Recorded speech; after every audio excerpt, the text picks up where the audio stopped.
ഉള്ളവർ ഇപ്പോൾ തന്നെ ഞാൻ അങ്ങനെ പൈസ ഉണ്ടായിട്ടൊന്നും അല്ല ഇവിടെ വന്ന് നിൽക്കുന്നത്. ഞാനൊരു ലോണൊക്കെ എടുത്ത് എഡ്യൂക്കേഷൻ ലോണൊക്കെ എടുത്തിട്ടാണ് ഞാനിവിടെ, കാരണം എനിക്ക് അത്രയ്ക്ക് പാഷനായിരുന്നു, അത്രയ്ക്ക് ആഗ്രഹമായിരുന്നു എനിക്ക് MBBS തന്നെ വേണം എന്ന് ഭയങ്കര ആഗ്രഹമായിരുന്നു.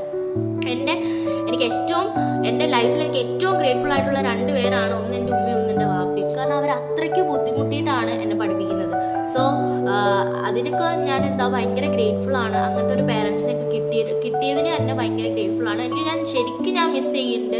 എനിക്ക് എങ്ങനെയെങ്കിലും ഒരു 3 months കഴിഞ്ഞ് എങ്ങനെയെങ്കിലും ഒന്ന് നാട്ടിൽ പോയാൽ മതി എന്ന് എനിക്ക് ആഗ്രഹമുണ്ട്. കാരണം അവരൊക്കെ ഒന്ന് കാണാൻ വേണ്ടിയിട്ട് അത്യാവശ്യം നല്ല രീതിക്ക് ഞാൻ അവരെ മിസ് ചെയ്യുന്നുണ്ട്. വീട് മിസ് ചെയ്യുന്നുണ്ട്, നാട് മിസ് ചെയ്യുന്നുണ്ട്, അവിടുത്തെ ഫ്രണ്ട്സിനെ മിസ് ചെയ്യുന്നുണ്ട്, എല്ലാവരെയും മിസ് ചെയ്യുന്നുണ്ട്.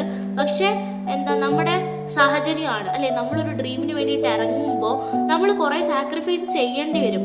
സോ അതൊക്കെ നമ്മൾ ചെയ്യണം, എന്നാലേ നമ്മളുടെ ഡ്രീം നമുക്ക് അച്ചീവ് ചെയ്യാൻ പറ്റുള്ളൂ. നാളെ ഒരു ടൈമിൽ നമ്മൾ തിരിഞ്ഞു നോക്കുമ്പോൾ, നാളെ നമ്മളുടെ ലൈഫിൽ നമ്മൾ ഒരു സ്ഥാനത്ത് എത്തിയിട്ട് നമ്മൾ തിരിഞ്ഞു നോക്കുമ്പോൾ ഈ സാക്രിഫൈസ് ഒക്കെ നമുക്ക് വെർത്തായിട്ട് തോന്നണം. അപ്പോൾ അതിന് വേണ്ടിയിട്ട് നമ്മൾ ഇപ്പോൾ കുറച്ച് സങ്കടപ്പെട്ടാലും നാളെ നമ്മൾ ആഗ്രഹിക്കുന്ന ഒരു പൊസിഷൻ, നമ്മൾ ആഗ്രഹിക്കുന്ന ആൾക്ക് നമ്മളെ വീട്ടുകാരെ നോക്കാൻ പറ്റുന്ന ആ ഒരു സിറ്റുവേഷൻ, അതൊക്കെ ഉണ്ടാക്കിയെടുക്കണമെങ്കിൽ നമ്മളിപ്പം കുറേയൊക്കെ ഒന്ന് സാക്രിഫൈസ് ചെയ്യണം. ഓക്കെ.